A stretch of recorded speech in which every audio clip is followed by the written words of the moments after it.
Bonjour à tous, je m'appelle Sébastien Marais et voici Esteban, mon collègue. Et bonjour à tous et bienvenue sur cette petite vidéo, ou peut-être moyenne, on ne sait même pas encore On combien de temps ça verra. va durer.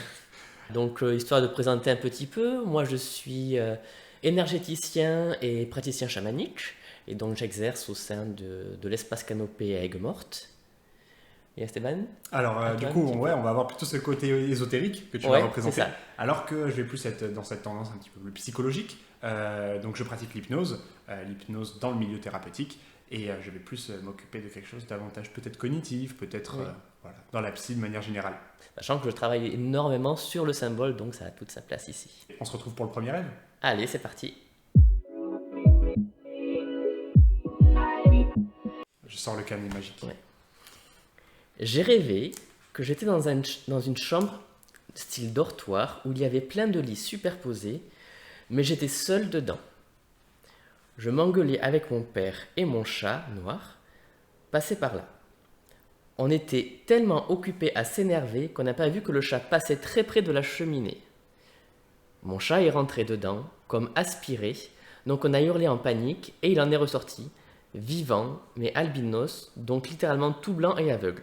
Et je me réveille à ce moment. Alors, pour moi, il y a plusieurs niveaux.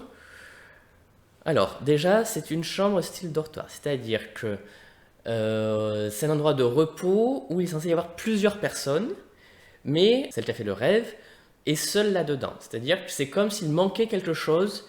En fait, elle se retrouve seule alors qu'il est censé y avoir plein d'autres personnes avec elle. Donc c'est comme si elle cherchait qu'il manquait quelqu'un dans sa vie, en tout cas des parts d'elle-même dans sa vie. Ensuite, j'entends, je m'engueulais avec mon père et mon chat noir passaient par là. Bon, ok, une scène de dispute, ok. On est tellement occupé à s'énerver qu'on n'a pas vu que le chat passait très près de la cheminée. Et le chat est aspiré. Donc pour moi, le chat qui est noir est aspiré par la cheminée, donc purifié par l'endroit où il est censé y avoir le feu, et il redevient blanc. C'est-à-dire c'est comme si le chat avait capté toute l'énergie de discorde entre la mère et la fille, le père et la fille, et il était purifié par le feu pour arrêter la discorde.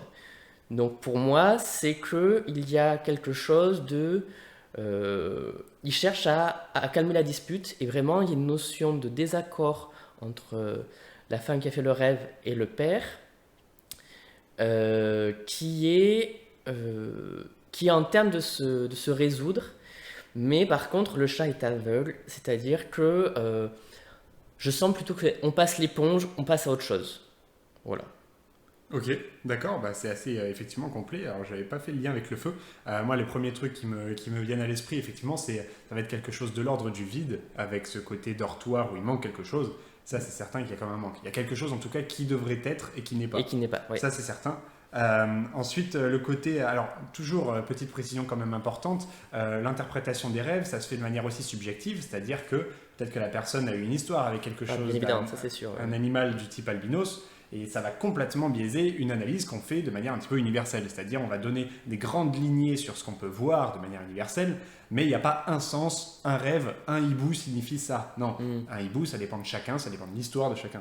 Tu me Oui, suis là-dessus? on est d'accord. Ça peut intervenir par rapport au vécu personnel, ça peut intervenir par rapport à la culture, ça peut intervenir C'est par ça. rapport au sens générique. Enfin, il y a vraiment beaucoup de facteurs qui interviennent qui peuvent être sujets à interprétation finalement. Exactement, c'est ça. Et donc, moi, ce que j'ai ressenti du coup, c'est qu'il y avait une transition, en tout cas, dans une relation avec le père, Oui, ou en tout oui, cas, oui. qu'il y avait une émotion, un oubli, c'est-à-dire qu'une émotion était prenante, tellement prenante qu'on en oubliait tout ce qu'il y avait C'est autour vrai. avec Oui. ce chat, et qu'en fait, quand la transition s'est passée de manière un petit peu tardive, donc quelque chose s'est passé, Mm. on a décalé un petit peu la colère, donc on a changé d'émotion, donc il y a eu une transition émotionnelle Mhm. qui a inscrit quelque chose à l'intérieur de soi, donc un changement durable et profond, parce que la couleur du Du chat, noir c'est au quand même blanc. quelque chose qui, voilà, Oui. qui est puissant au niveau visuel, au niveau mental. Oui, oui. Puis dans le symbole, passer du noir au blanc, c'est vraiment, il y a une notion de purification. Donc vraiment, il y a une transition, comme tu Ouais, dis, très fort qui s'est passée. Et c'est comme si le chat était le catalyseur de ça en fait. ouais, c'est ça. Exactement, donc ça serait intéressant de savoir au niveau émotionnel ce qui s'est passé dans sa vie pendant cet instant. Mm. Parce que dans cette situation de vie, dans les jours qui étaient juste avant, parce que ça va être vachement intéressant de pouvoir corréler ça à sa vie tout simplement. Oui. D'autres infos? Moi, je pense que c'est bon. Le réveil, ah si, le truc d'aveugle, pour moi, c'était quand même important que le chat soit aveugle. C'est Ouais. que c'est la notion de on arrête d'être en colère, on passe l'éponge, mais ça n'enlève pas ce qui s'est passé. Ouais, Voilà. on ne regarde pas. On cherche de ne plus voir. On cherche Ouais. de ne plus voir. Voilà. Ouais, complètement. Je suis d'accord. Bon, eh ben Allez. on passe au suivant. Next. Allez, next. Allez, c'est parti. Donc très court mais efficace. Un jour, on m'a dit que la salade était gorgée d'eau. Et la nuit qui a suivi, j'ai fait le cauchemar que je me noyais dans une piscine remplie de salade. Tu vas t'amuser avec les miniatures, toi, si tu veux dessiner. Oui. Pour moi, là, c'est vraiment lié au contexte, au vécu de la personne. C'est vraiment quelque chose de nouveau qui a été appris. Alors, à moins qu'il y ait vraiment un passif lié à une peur de noyade et que cette nouvelle information a fait rejouer, remonter dans le conscient, l'inconscient plutôt, le fait qu'il y a de l'eau partout, même dans ce que tu manges. Pour moi, c'est la seule explication. Donc, alors, à moins, pour moi, soit il y a un trauma lié à l'eau, soit c'est vraiment anecdotique, c'est vraiment lié à l'histoire du jour. Voilà. Ouais, moi je trouve ça intéressant quand même le rapport à l'eau parce que dans les rêves de manière générale, l'eau est hyper représentative de quelque chose. C'est-à-dire que l'eau, ça peut être souvent représentatif de la mer, et la mer, ça a double sens, c'est rentrer à l'intérieur de soi et c'est en même temps très régressif. Rentrer dans la mer, c'est revenir à quelque chose de très maternel. Donc, rapport aux parents, etc., sans faire de la psychanalyse, c'est quand même sacrément symbolique. Mais du coup, la salade, alors, on n'a pas l'âge, mais j'imagine que quand elle a appris que la salade était gorgée d'eau, ça devait être un petit peu plus jeune, peut-être. Ouais. C'est vrai qu'on n'a pas la datation du rêve. Donc, Ouais. ouais. Et la salade, c'est quand même.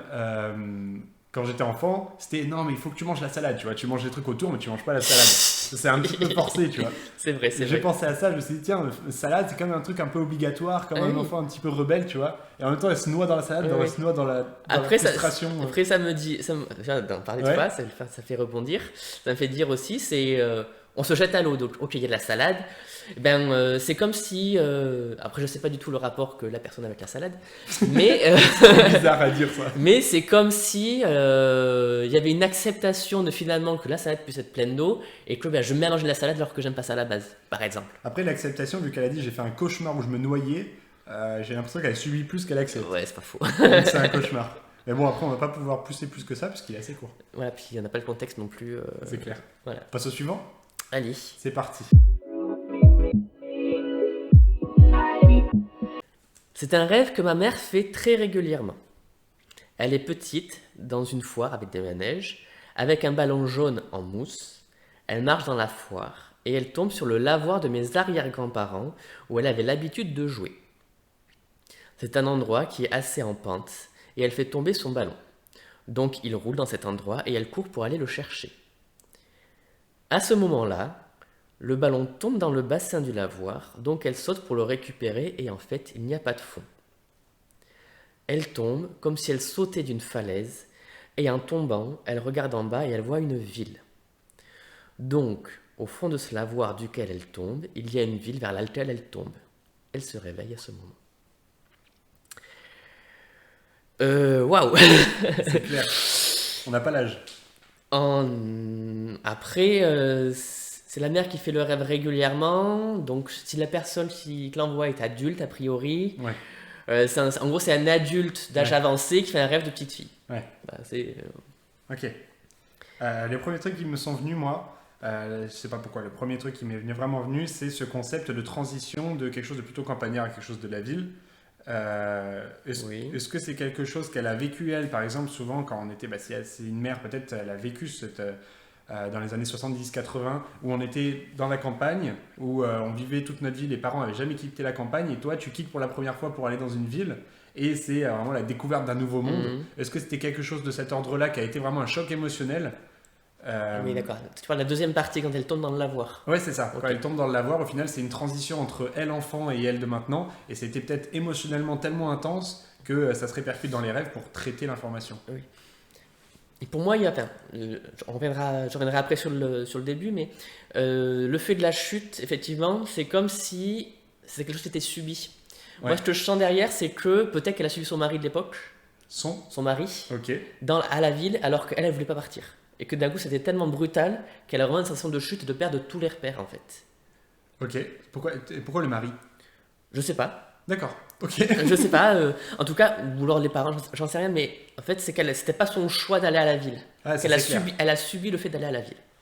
Évidemment, ouais, ça c'est certain. Il y a le principe de subir. Et la balle en mousse, donc jaune, j'ai l'impression que c'est vachement précis. Donc c'est quelque chose qui est Ouais. de l'ordre du souvenir, plus que de l'ordre de l'imagination, ou en tout cas, il y a quelque chose de vraiment immersif. Tu vois, Ouais. je pense que c'est vraiment quelque chose de très immersif. Et le fait de rouler comme ça et de tomber, il y a beaucoup de gens qui tombent dans leur rêve, qui ont cette sensation de vide, de la chute, ouais, Oui. par transition et surtout par moment de vie parfois.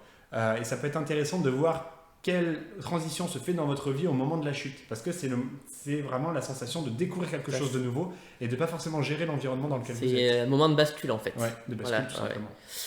Pour moi, il y a aussi le fait qu'il y a l'aspect des manèges, en fait. En fait, vraiment un souvenir, comme tu dis, de petite fille, vraiment d'anciens souvenirs de petite fille. Donc vraiment assez de bons souvenirs, plutôt de nostalgie, vraiment avec les manèges, avec les grands-parents, enfin, les arrière-grands-parents du coup. C'est vraiment la notion de ce milieu de petite fille qu'elle avait l'air d'aimer, d'apprécier, dans laquelle elle était bien. Et d'un coup, paf, elle tombe justement dans ce lavoir. Ouais, et sans fond, pas de fond, genre voilà. comme si elle savait pas où elle allait tomber. Il y a une transition trop abrupte pour moi. Ouais, c'est ça, il y a une transition qui était de l'ordre de la perte. Alors c'est intéressant de savoir que tout ce qu'on voit là sont souvent des traitements émotionnels, c'est-à-dire que votre système limbique, c'est-à-dire la partie du cerveau émotionnelle, donc votre partie du cerveau va retraiter les informations de votre journée. C'est-à-dire que vous allez revivre la nuit, tout ce que vous avez vécu dans la journée.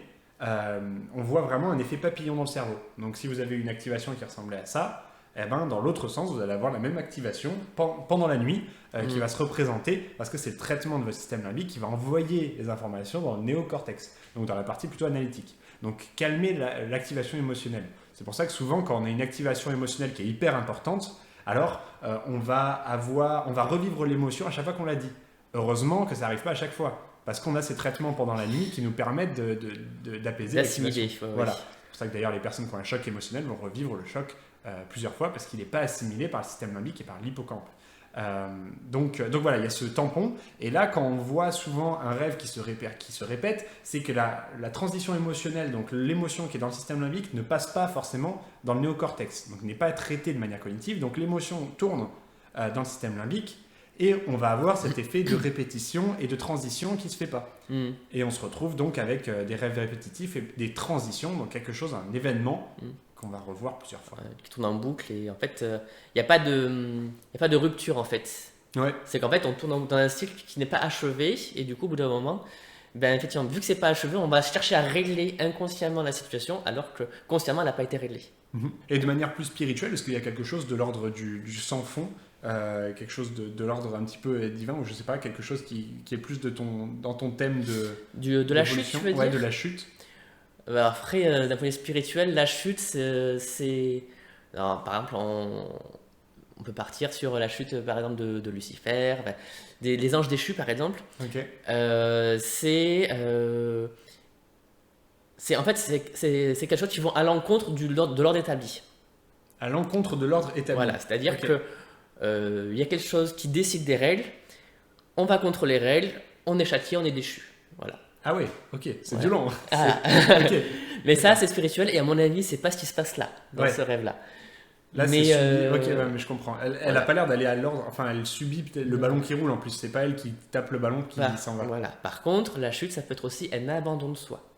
C'est-à-dire que j'accepte de m'abandonner complètement et je tombe. Des fois, je m'écrase au sol. C'est que j'accepte de ne plus avoir le contrôle sur quoi que ce soit. Ok. Ouais, c'est quelque chose qu'on fait beaucoup en thérapie d'ailleurs. C'est vachement intéressant. Merci beaucoup d'avoir suivi le premier épisode de Tu rêves. Dans la prochaine vidéo, nous parlerons de sexe dans la piscine, de discorde familiale et de cambriolage avec attaque de chien. Et n'oubliez pas de vous abonner si ça vous a plu, de lâcher un commentaire et un like si vous avez apprécié cette vidéo, et de nous envoyer un message si vous avez n'importe quelle question. On vous répondra dès qu'on a du temps. Merci à vous et à bientôt. À bientôt.